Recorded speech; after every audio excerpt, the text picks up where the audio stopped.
অজানা সাধারণ মানুষ।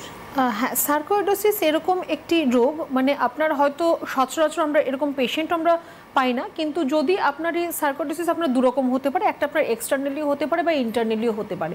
যদি আপনার ইন্টারনালি হচ্ছে, মানে আপনার যদি কোনো অর্গানকে অ্যাফেক্ট করে, সাপোজ আপনার লাংস, হার্ট, কিডনি এগুলোকে বা আপনার নার্ভ যদি অ্যাফেক্ট করে, তাহলে সেটা পরবর্তী সময় অনেক দিন ধরে থাকতে থাকতে সেটা আপনার একটা ফ্যাটাল কন্ডিশন আপনার সৃষ্টি হতে পারে।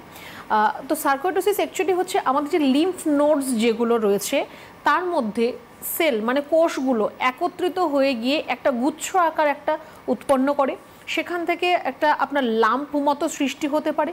যদি আপনার স্কিনের মধ্যে হয় বা আপনার স্কিনের যে লেয়ারগুলো রয়েছে তার মধ্যে যদি হয়, সেটা আপনি বাইরে থেকে দেখতে পাবেন বা বুঝতে পারবেন।